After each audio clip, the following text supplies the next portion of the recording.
Antietam was a Civil War battle that is still chilling to contemplate even 150 years later. Serena Altshuler went to the scene of the conflict for our Sunday morning cover story. As the sun rose on these quiet Maryland farmlands on September 17, 1862, the bloodiest day in American history began. And for 12 hours, these two determined armies tore into each other. And of course, if you average the casualties that day, a man fell on this field every 2 seconds during those 12 hours. The battle started, says Antietam Ranger Keith Snyder, in a cornfield on the Miller farm just outside the town of Sharpsburg. When the Union soldiers are moving through the corn, really all you could see was the bayonets glistening at the top of the corn, and the Confederates were about 100 yards south of that, just waiting for them to pop out. Obviously, it's tremendous confusion, the smoke, the fog, the noise.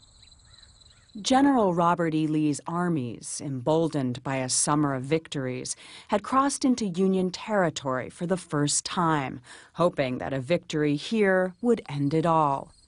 Union soldiers, 90,000 of them, led by General George McClellan, were desperate to push them back.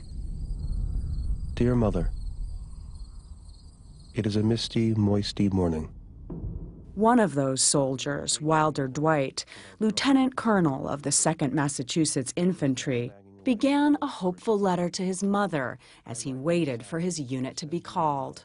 He was riding his horse right in this cornfield and says, "Mother, so far I am safe and well." And then if you look at this document, you can see that the handwriting suddenly changes. Dearest Mother, I am wounded so as to be helpless. Dearest love to Father and all my dear brothers. Our troops have left the part of the field where I lay. Rick Burns' documentary, Death in the Civil War, airs this week on PBS's American Experience. He says that deadly day at Antietam changed our country forever. People brought to this Civil War remarkable romantic ideas about what war was, about the glory of death in the battlefield. But, you know, this is what death in the battlefield was. It was having, you know, your guts blown out by a shell. There was no glory to it. It was pure mayhem. At midday, the battle moved south to this place, which would become known as Bloody Lane. You could walk along the bodies on the sunken road, yes. Bloody Lane, without hitting bare ground. And the image that conjures of Bloody Lane, you almost imagine blood running down this slope here. And that's what people described.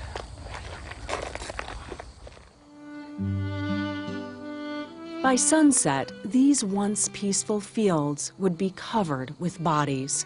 4,000 dead, 19,000 wounded, Union and Confederate soldiers both. The terrible reality of it brought home to the nation by a new invention, photography. When these photographs, taken 2 days after the fighting had stopped, were exhibited at Matthew Brady's studio in New York, they were front-page news. The public, says historian and Harvard University President Drew Faust, could no longer look away from the horror of war. It was a stunning awakening for the civilian population of New York to see what was going on not all that far away. According to Faust, death on this almost unimaginable scale transformed our nation. There weren't burial details. There was not an ambulance service to remove the wounded or the dead from the field. Soldiers did not have any form of formal identity. There was no formal process for notifying next of kin. So if someone was killed, it was up to his comrades to write and tell his loved ones what had happened to him. All this would change, by necessity, over the next few terrible years. What portion of the dead were unknown and unnamed in the end? It's staggering. It's probably about half of 750,000 lost. We don't know because the records are so incomplete. So it's unknown how many were unknown, but an estimated half. It is now 4 weeks since we received a letter from my dear father and heard that he was very sick. And we have not heard a word since. Will you please to inform me at your earliest convenience whether my son, Joseph H. Hampton, is alive or dead? If you think of hundreds of thousands of individuals across the nation who never knew what happened to their son, their brother, their husband, it's almost unimaginable as a burden of grief.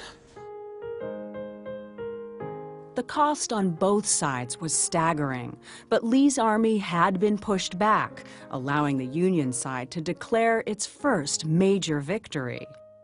5 days later, President Abraham Lincoln issued the preliminary Emancipation Proclamation. It tied every bit of loss and suffering and commitment on the part of the North to what Lincoln, a little more than a year later, defines as a rebirth of freedom and a rededication to the notion that all men are created equal, and that is a part of our national identity. After Antietam, no longer would this war be just about reunifying the nation. It is now going to be about freedom for 4.5 million Americans. A purpose, says Ranger Keith Snyder, that gave meaning to the horror and the grief. One soldier, his wife was so concerned about him marching off to war, she said, what are our children going to do? And he wrote to her and said, it would be better for the children to have a country without a father than a father without a country. And a different understanding of what it means to be an American. In an important sense, the country we are was born the day all those men died on these fields. It changed our government, changed our sense of what the government, the duty government owes its citizens, especially those it puts in harm's way. It would be at Gettysburg, 1 year and hundreds of thousands of deaths later, that Abraham Lincoln would articulate the challenge that lay ahead.